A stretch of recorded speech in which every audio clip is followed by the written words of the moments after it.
Hi, I'm Dave Sherwood, the CEO of Bibliu. I'm here to introduce you to Campus Convos, the podcast where we discuss all things tech and education. Hope you enjoy it. Please subscribe on wherever you listen to your podcasts, and please give a share to others interested in the space.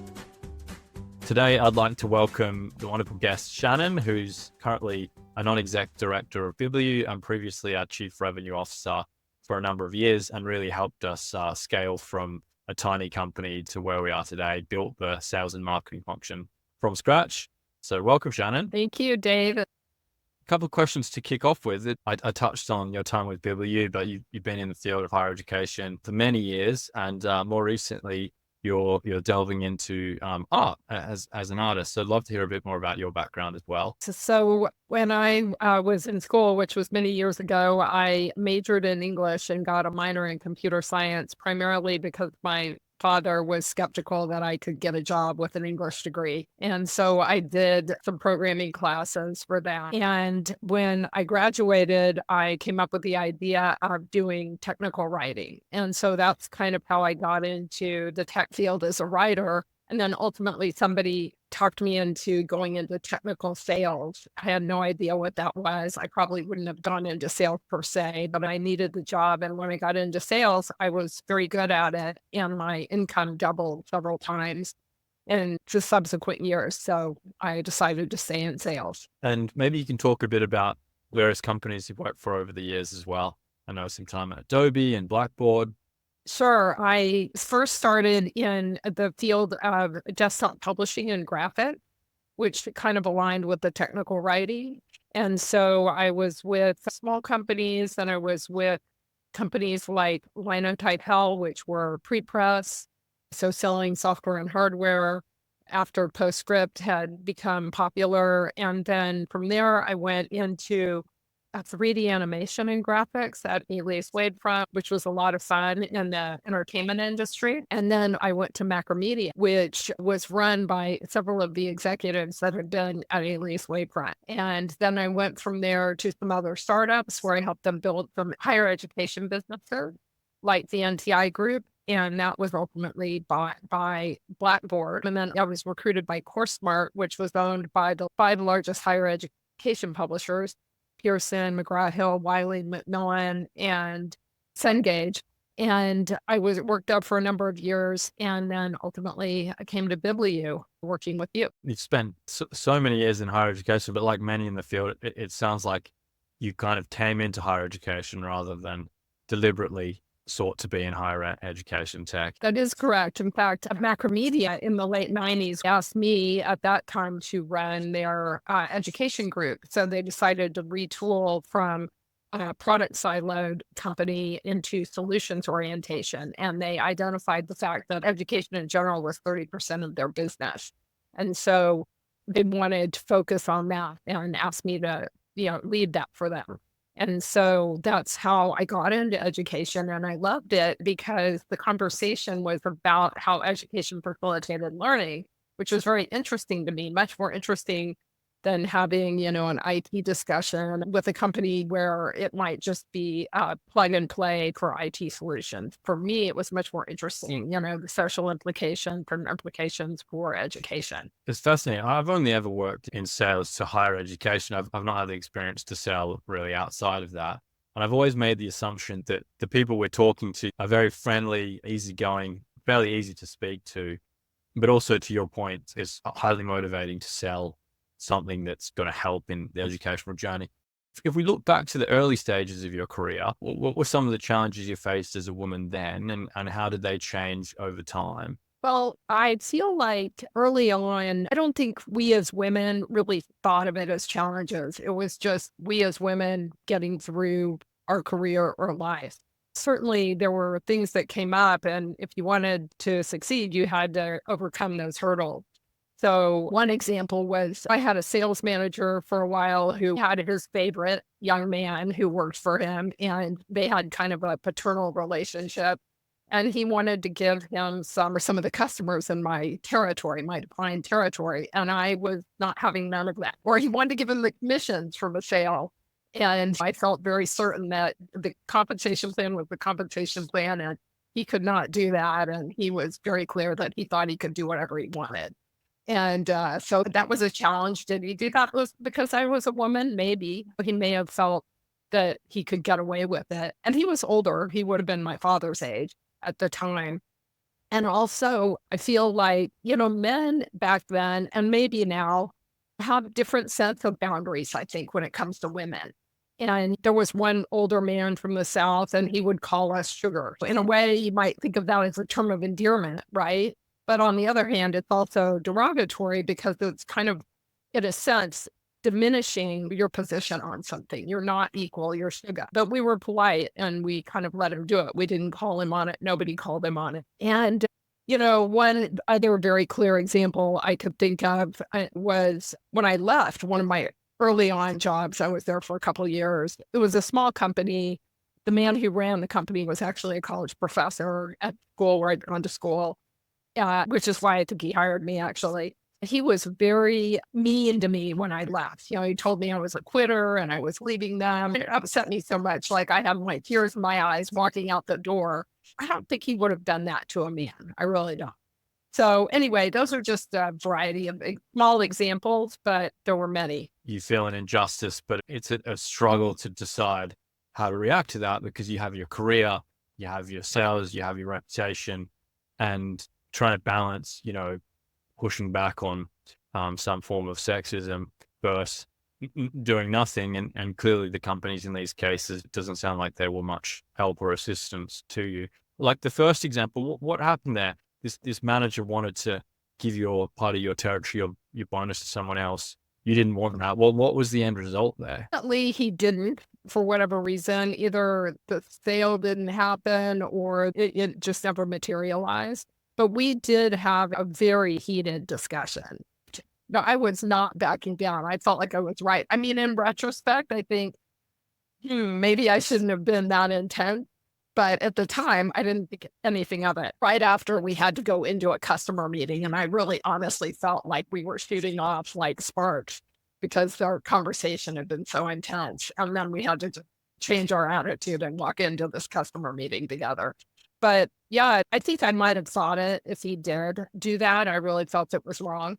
But, it's interesting. With someone who worked there, I followed her in the territory, actually, and she had gotten promoted to be a manager in a different area of the company. She sued the company for equal pay. So even though what's great about sales is the commission structure is the commission structure, it's published, everybody knows what it is. So you can be paid in an egalitarian way. But base salary is not published. And she somehow found out she wasn't getting paid the same, and she sued them and got an increase. You'd think, oh, don't sue. You're going to be ostracized if you do that. But she was such a good salesperson that she wasn't ostracized, and they wanted her there. So that's how she handled it back then. Yeah, and it's a great example of a successful way to really force a company to behave in the right way. It's just such a shame that there's this trade-off in your mind, and I assume her mind as well, about doing the right thing for justice in women and hopefully ensuring that women in future at that company will be treated fairly, but also then your career and all of the other kind of things on your mind. And really it's the company's role to manage these things so you don't have to experience that trade-off. What advice do you give companies, maybe such as Biblio, maybe the larger companies, to learn from a couple of examples you've just given there, and what could the company have done to ensure that you weren't treated unfairly?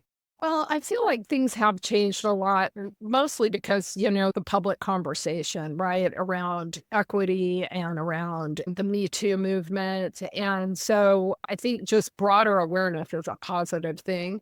But I also feel that people feeling like they can be open and honest about something they feel is unjust or unfair without, first of all, being paid attention to, and second of all, without receiving retribution for it. And I think it just varies from company to company. Some companies' HR departments are run in a very legalistic way, and they're going to do what they can legally get away with. Other departments are much more oriented around employee satisfaction and taking care of employees for the long term. So I think it really varies from company to company. But that would be my advice, making it safe for people to come forward and actually taking action. Yeah, I guess it's a combination of culture so that people feel they can, and also just good channels and anonymous ways that people can step forward to ensure that they feel completely comfortable. And how about tech? I think the sector has historically been dominated by men in terms of overall roles and boards, just everything really. And I think it has, in general, a bad reputation for women in the workplace and their conditions. I guess the two questions, one is, do you feel tech is quite different and potentially worse than other sectors? And the other is, what misconceptions do you think there are about women in tech that you could dispel or talk a little bit about? Yeah, well, I feel that tech does have a reputation for being kind of a boys' club in a way. Certainly, there's that element. And if you look at the key leaders in tech, many of them are men. The very highest echelons, I would say, the most powerful companies. I think just like with the government here in the United States, the more women we can get into those high level positions, that's ultimately going to change culture. And I feel in some companies, there has been a focus on diversity and truly, helping underserved groups, women or otherwise, move up in the companies, larger companies. And I don't know to what extent that's really happening in tech. I don't have any data on that, but I know some women who are now in tech who rose up through the ranks in other companies and truly felt they were helped by programs like that. One thing I think's great about tech is it's a very high paying industry. So it's really good. I think it gives women opportunities for that reason, because if women can get in generally, and when they do, it's a well paying industry overall. And then I also think that in some ways, tech's not that different from other industries. I think that the people you encounter act like people, they have personalities and they have different approaches to how they go about interacting with their colleagues in their career. And some people are more difficult to deal with and might not be as helpful. And other people can be very, very supportive and helpful and collaborative. And, some of my best friends now are people I met, throughout my career, some women. And so I would say some ways, people are people, whether they're in tech or whether they're in other industries. And I wanted to touch on Biblio a bit there because you raised the point around when you have women make it into a company or a team or a leadership position or a board, that then seems to open the door and lead to more equity and balance over time. I think that's certainly been my experience qualitatively whenever, and look over Biblio's history, we've never had a gender balance, and it's certainly not something I'm proud about, but something, we're working towards over time, trying to improve. But I've certainly noticed that any given team, whether it be engineering, which is notoriously male dominated, or a commercial team, which I believe is actually more women than men in now in general, just having one woman join the team, but particularly one leader or manager, and then suddenly you notice several more within that team and department. And so I do feel that's so important to just ensure there's that sort of initial person in each team, at least, and each kind of management level, to then make it happen or sort of push towards equality faster. We've particularly found it challenging, as I said, in engineering over time, but also at the board level. A lot stems back to the fact that, the more male graduates than female graduates, and the big tech companies like Google and Amazon pay much more. And so it's hard for us to use pay to balance things out. But at the board level, there is certainly no more men that are qualified at that level. So many high-powered female executives in the finance industry and the tech industry and higher ed. But it feels like boards kind of push in that direction. If we're looking at the future, you mentioned the point around more female graduates in many areas than male. And I think that's the same in high school. That the typical female high school student is performing better in terms of grades, etc., than the typical male. What do you think the world looks like in terms of the employment, but also tech specifically, in terms of women in tech, and say like 5 to 10 years, or maybe beyond that even? Yeah, that's such a great question. I think it's hard to predict. I feel like tech is going to pursue people who have the skills that are needed, right? And so I think having the pipeline through education with those skills is really critical. And no, it's traditional. I think women don't feel as comfortable in, math, computer science, those areas. They don't feel they fit, perhaps, or it's a natural fit. But the more I think people can be trained in those areas and it could be reinforced and supported, I think that's what's going to drive more gender equity. Absolutely. I think particularly as we see the economy changing with driverless cars and things like this, there'll be an increasing demand for STEM type jobs, but also, commercial jobs, financial jobs, all the types of jobs a tech company creates. There'll be more and more tech companies, more and more tech jobs, and fewer in other sectors, I think.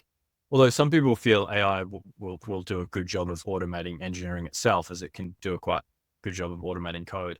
I think there's some truth to that, but you always need somebody to product manage what the code does, right?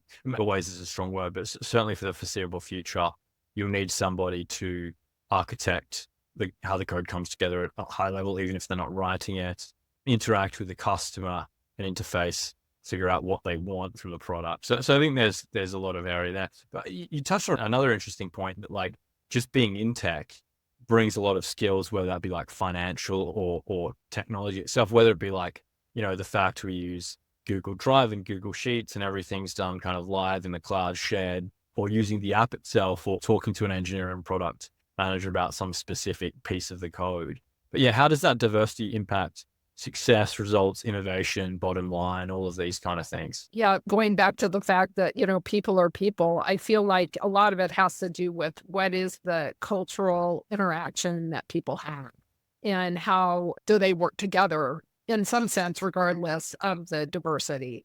But certainly when you have people that you feel perhaps are more like you, you might be more inclined to be more open and contribute more. And so I think that's one thing that's really important about diversity, is to get contribution from various points of view, so that really as a company, you're not missing something, or as a team, you're not missing something that's critical. And one example earlier on in my career, when I was in a sales leadership role at Macromedia, everybody worked together as a team and we focused on different contributions each person could make.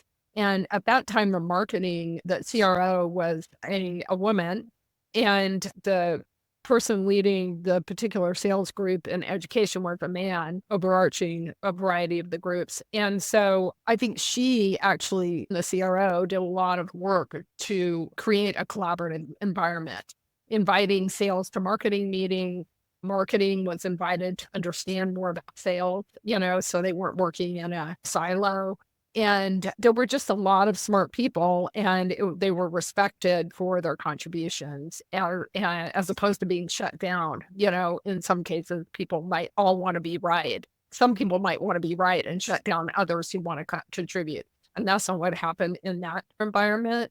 In other environments where I would say there are more dominant men, sometimes when I would contribute, I might feel more like I was being aggressive in a sense, which I may not have been, but in a sense, if there were no other women, then was I implementing the behavior of a woman that they expected, and would they be receptive to me if I was sharing my views, especially if I was sharing them in a emphatic way? It's interesting. You touched on the point of it's important to empower everyone to speak up and share their opinion. I think from my experience leading BB, the diversity in my direct team, the exec team, has forced that. Obviously, when we started out, it was mostly people exactly like me, like young men. We went to the same university, we're from Australia, similar kind of views and values. And I think when you start out like that, there's generally not that much discussion because you're aligned on a lot of things anyway. And it sort of invites an environment of I decide and things happen, rather than let's all genuinely share different opinions. And where possible, most of the time, the exec should decide on majority rules or consensus type setups. And I think part of that as well was, I hadn't had the experience of running an organization. And so I think young managers, young leaders have a tendency to dictate and micromanage. And you and I talked a lot about that over the years, and you helped me a lot you being probably the most experienced by far, actually.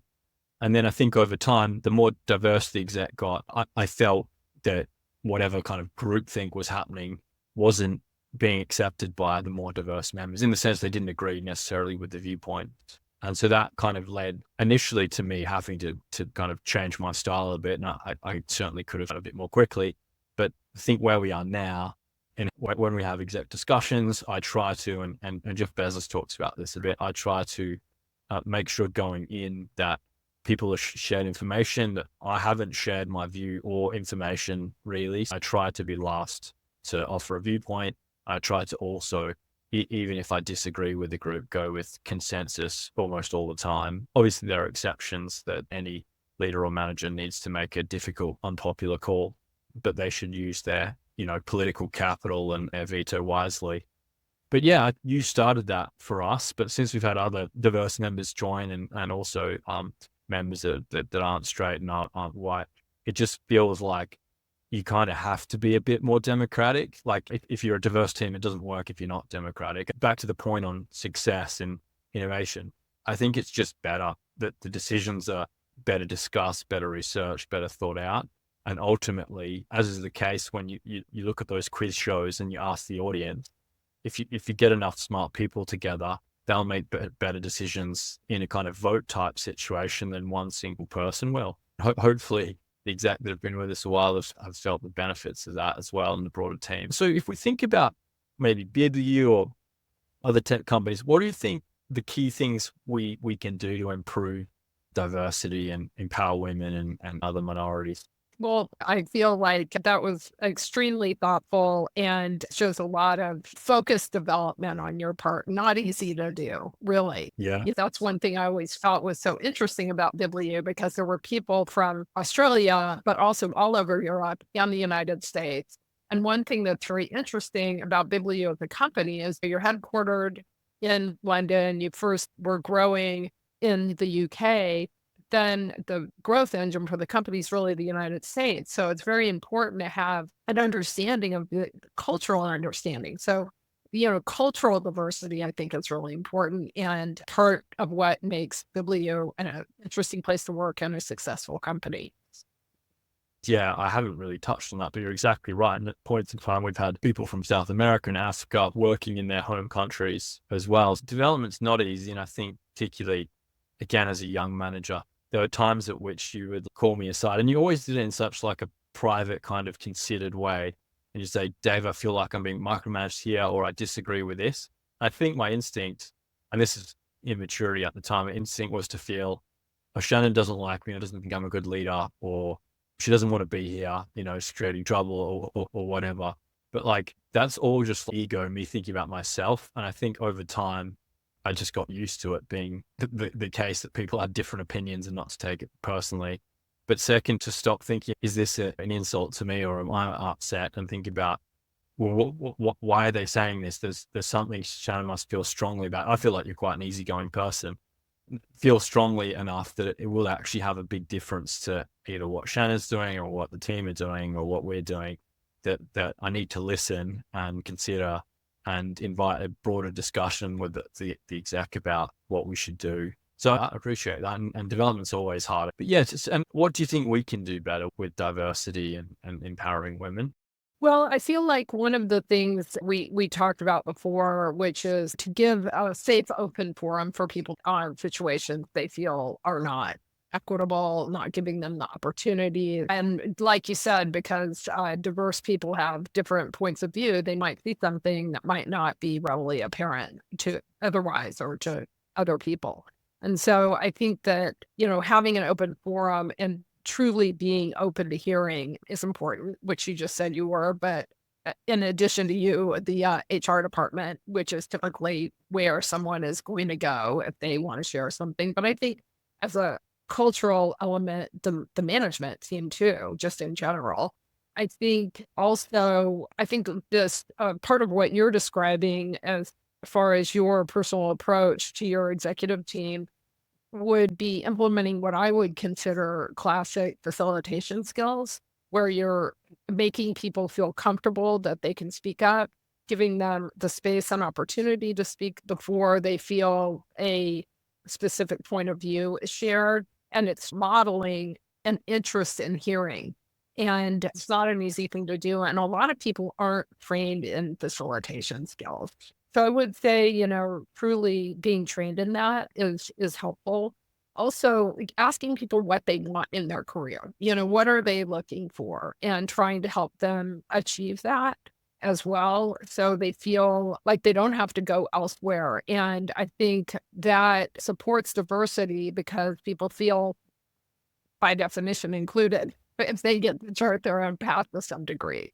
Yeah, I really like that point at the end in terms of asking people where they see themselves, but both like personally and professionally in 5 or 10 years, and helping align. And I think companies and founders can be so focused on customers and investors and have a pretty good feeling of where they want to be and what they want to achieve, but sometimes forget to do the same with their team, who are really the most important piece of the puzzle to success and moving things in the right direction.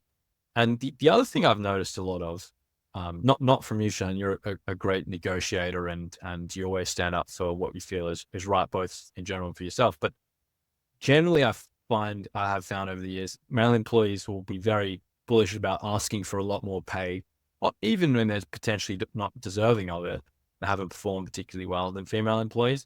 And I think what you've just said is a good way to get the information out of everybody, rather than just the loudest people. And I think obviously the pay tends to follow, who's good, who's loudest, and who's the company most worried about leaving. Pay then could be rebalanced more according to who's good and what do people want in their careers, so we can preempt, to your point, people looking elsewhere or feeling they need a change to actually progress further.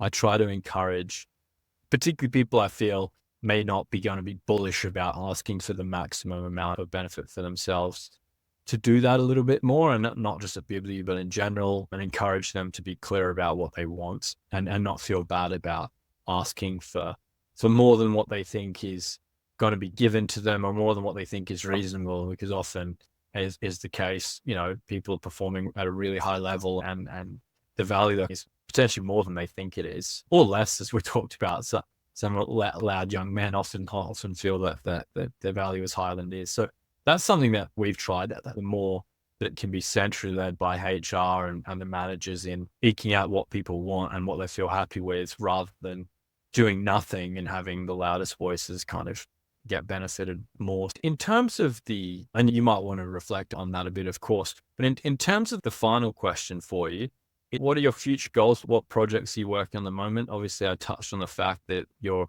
really focused on your art now. You're studying. You're just about to launch your first exhibition in an art gallery. I'd love to hear a bit more about this, Shannon.